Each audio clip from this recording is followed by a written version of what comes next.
Well, we've been talking this month about the universe being subjective, and that this world is merely a world of reflection. We keep looking into it and seeing ourselves. Trouble is, when we don't like what we see, we kind of remove ourselves from it. And therein begins the struggle, because there is the separation. It's really hard to trace back to where it all begins, because we really make it up. We're talking about illusion versus reality today. And there isn't anything that we think or experience that we haven't put our own personal imprint on. It comes from somewhere,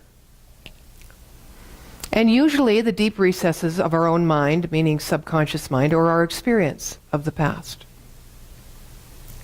But where does it really begin? Does it begin within us? Well, yes, science of mind will tell us that, we are that single point of consciousness in the universe in which all life exists. So yes, it does begin with us. It starts with us. We do make it up. However, there is something, some infinite intelligence of which we are made and which exists within us. That's that knower, that seer, that one that intuits when we let it be, that is always present, which is giving of itself fully wholly, because it is all that is and only knows to be what it is, its own nature, life, period. Complete, whole, and perfect. But we often forget that because we think we are the end result, instead of that thinker behind the thought. We often see ourselves as what lives with the five senses. We deduce who we are by those five senses. And we sometimes forget that there is that infinite mind indwelling within us that knows, sees, and is all things. What would life be like if we were to awake every day and go, I know who I really am? Even at that, would you be making it up? Is there a God beyond the God that you believe in? Is there a life or an understanding of the order of the universe beyond what we can fathom, each one of us? Heck yes, because it's infinite. So where is the difference between illusion and reality? Some people say, well, what we do, the fruition of the seeds that we plant, meaning the seeds are thoughts in our mind. Some people will say, well, that's reality, because that's the result. I can prove it. That is the reality, and that's my reality. Some people will say, well, yeah, I can concur with that, because that is also, I concur that that's your reality, but it's not my reality. That you think that's all there is, and that's the demonstration and the value of your life and what you've achieved, perhaps externally or internally, that's your reality. I don't know if that's my reality. I'd have to think about that. Or not. So where's the illusion? Is the illusion that thing that is produced, do we call matter illusion? Some people do. They'd say that's not the reality. The reality is the essence and the consciousness, that all creative mind that is back of all things, of all life. That's true reality. Well, who is thinking that? And with what consciousness are they thinking? It's one thing to say something and intellectually grasp the largesse of an idea, and it's another thing to embody it, meaning that you know it's true because you've demonstrated it. Holmes says we only know what we can demonstrate, not what we just think about. Those are just thoughts. All important thoughts, if we grab onto them, if we embody them, if we move them and allow them to be demonstrated in our life through the natural universal creative process of life, of intelligence that moves upon itself, not us, but itself, in order to say yes to whatever we have chosen to imprint it with. Which is illusion, which is reality? And how, more importantly, perhaps, are they seen as one thing? We talk a lot about the law of cause and effect. We use this model here in our Science of Mind teaching, which says, or symbolizes, that the creative process is the 3 stages, or the Holy Triune, as known in fundamental religion. Father, Son, and Holy Ghost. For us, it is consciousness, or the objective mind, subconscious mind, or subjective mind, and body, the world, the physical realm. So this is the spiritual realm, operating upon itself, because it is all it is. It moves down through our filter, our free thinking, our desire, our ideas, which is the soil. So the seed of God, of the infinite possibility, of the abstract potentiality in quantum physics, this unified field, moves itself into form through our will. 3 stages. We call this the seed, the soil, and the plant. So which is reality here? Is it here? Or is it here? Or is it here? Is this reality? If you deem this 3-stage process, this creative process, where infinite mind always moves into reality through us, what is that? How does that change your life? Or does it change your life? There is something operating, regardless of what you think about it, regardless of what you make up, regardless of what you choose. It is always operating. It is changeless. This is the process of life, not just from an idea to a result, but it operates. The sun comes up, the seasons, we know things. What about those things we know deeply that we never have to think about because we just know them? What part of us is knowing that? Is it the same part of us that is knowing where we're going to get our money to pay our rent?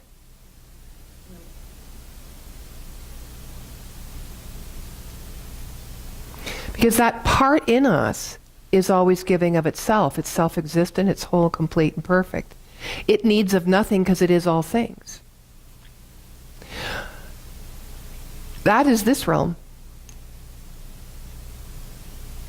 It's subjective. It's subjective to what? Yes, our subconscious is subjective to all that's gone before. It's subjective to our new, fresh thoughts, or our old pattern of belief, which rises up from the subconscious mind and leads us into our experience. So in Science of Mind, what we do is we look at here and go, what's there that is illusion? For me, I say a synonym for illusion is limitation. This is an illusion. This is real. It's real. It's contained. It's conditional.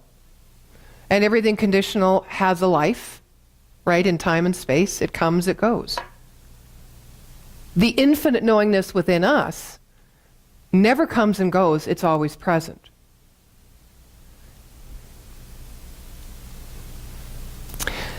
So where is the issue? You know, in school they teach us how to think, right? I quit school a long time ago. I never finished school. And I carried that with me all my life. It was like this penance. It's like a yoke around my neck. And I always went through life thinking, I'm not smart enough. I'm sure some of you have got your not enough stories. Right? Is that an illusion?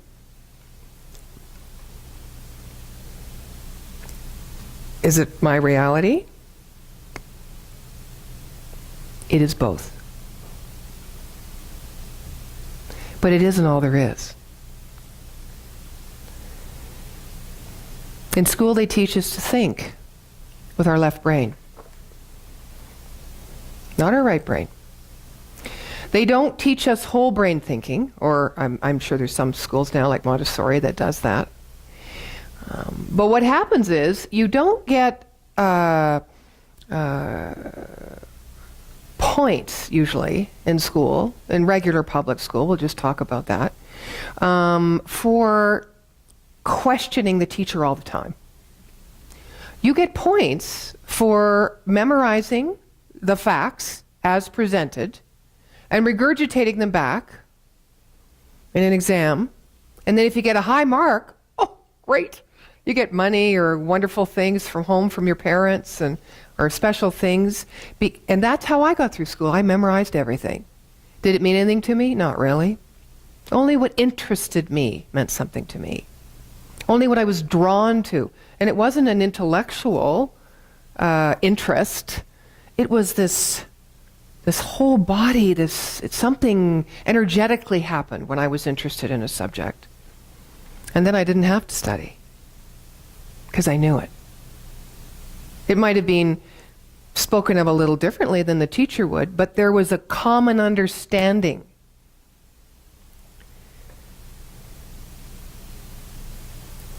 There's a couple of different kinds of energy that operate through us. One is a core energy and one is an emotional energy. And you know that emotional energy goes up and down and often confuses illusion from reality. The core energy, however, understands that it is all one thing. Which means every time I see something outside of me, which could be described as a paradox, or something other than what I relate to, maybe it's something I don't understand, or maybe it's something I don't like. When I understand illusion and reality is all one thing, I can look at it and go, I have a relationship with that. I have called it so, I have named it so, or I am experiencing it as so, therefore I am connected with it, even if my experience is one of resistance. Yes? There is something I, as the observer in quantum physics, is giving over to matter. Some connection. The illusion is believing that we are not connected, when truly what God is the spiritual web that connects all life.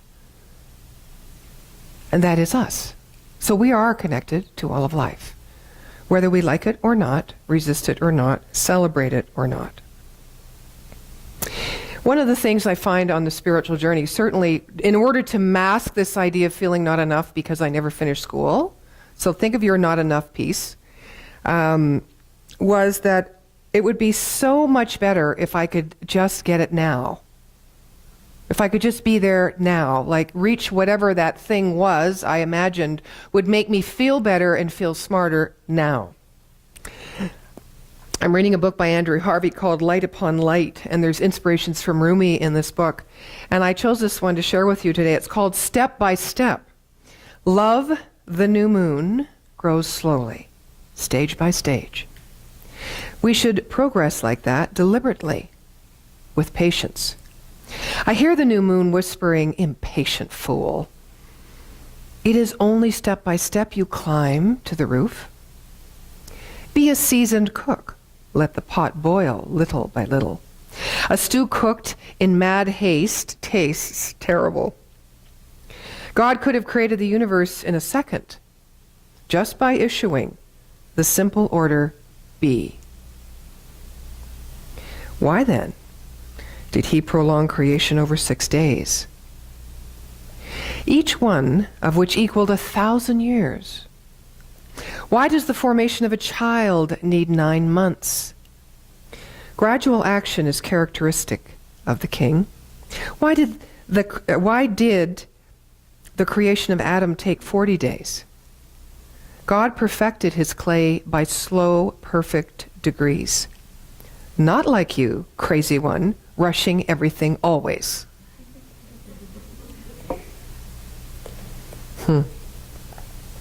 Step by step.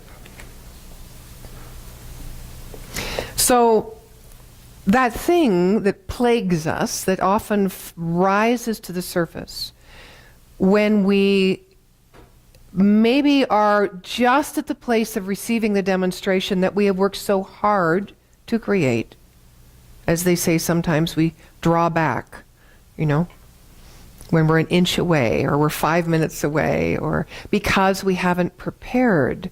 We've prepared the belief that our result is what we are wanting. It is an achievement, and it is real to us, but we haven't really prepared internally the way in which to open to receive it. We can't really open to give it unless we open to receive it. What do I mean by it? What are we receiving when I say it? What do you hear when I say it? What is it we need to receive in order to be able to create in our own mind, and through the power of the universal intelligence within us, demonstrate it in our life, in the physical reality? What is it we need to receive first in order to be able to do that? Understanding, awareness, the divine seed that comes from above. Yes, awareness and understanding that the divine seed is what is being planted within us, and that the inspiration for the idea and the desire in the first place came from that which is all life, because that is the nature of all life, and it is therefore our nature. So when we get lost in time and space, it is the illusion. When we are leaning into time and space and deciding that's who we are based on what our life looks like, we have fallen into the illusion, because we are missing the reality of the divine seed, of the knowingness that that is what is operating through us and creating through us. We are not creating anything. We are thinking into something that is responsive, that is infinitely intelligent. We are thinking into the unified subjective field, which in turn is allowing itself to move in the specific direction that we are directing it to. That's what we need to receive. And if we receive that, we don't need to rush anything, because we know it's already done. It's already here. It is here in our acceptance and our choice of that one idea that we wish to create. And it will be done onto us in the right and perfect time in the physical realm, as our consciousness is open to receive the truth. That illusion and reality, or result and cause, or God and I, the activity of God or the infinite intelligent universe, is all one thing. I'm going to just close with another reading. It's called "You Cannot Come In Until You've Been Cooked." I like this one. So a man came and knocked at the door of his friend. "Who are you?" asked the friend. The man said, "It is I." The friend replied, "You cannot come in. There is no room for the raw at my feast. Only the fire of absence and separation can cook you and burn you free from vanity. Since your false self has not abandoned you, it must be burned away in fire." Miserable, the man went away from his friend's door, and for 1 year suffered his friend's absence. His heart burned until it was cooked. Then he went again to the house of his friend. Timidly and fearfully, he knocked at the door. His friend shouted, "Who is knocking?" The man replied, "Oh, beloved, it is you who are at the door." "Since it is I," said the friend, "come in. In this house there is no room for two eyes." Mm-hmm. Isn't that nice? A friend of mine I went to visit this week, and she lives in Bankview, and she has a house like a museum, both inside and out. She is a supporter of Valou Village and many other garage sales with taste. So I'm sitting in her house, and it's really hard to concentrate on a conversation because I'm looking. I'm always looking. There isn't 1 ounce of the wall that's free. Everything has a story. It is fascinating. So I'm sitting in there, and she's telling me the story of this gentleman who, she calls him Bagman Pete. Bagman Pete. And she has this relationship, because she has a great alley in Bankview, with the men that come up and down the alley from time to time. And she always lets them rest their carts, in the house or in the backyard, and brings them in for tea all the time, and sits and yaps and yaps and yaps with them. And she had a certain gentleman for many years, and he passed away, and now she's got Bagman Pete. It's just what she does, right? So she says, my friends came over from the island, and told me, I hadn't seen them for a long time, told me that his father died and left him a $50 million business. And so we were chatting about that, and all of a sudden I look out the window and there's Bagman Pete. So she waves him in, and now they're all having tea together in this museum.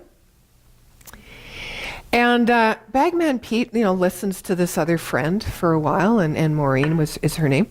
And he leans over and he says, "Say, do you ever go to McDonald's for coffee?" To this young fellow who just inherited all this money. And he looked at Bagman Pete and he went, "Yeah, sometimes. Sometimes I go." So he's shuffling around and brought his precious bag, one of his bags in, shuffling, and pulls out a gift certificate for McDonald's. And he said, "Here, go have some coffee at McDonald's on me sometime."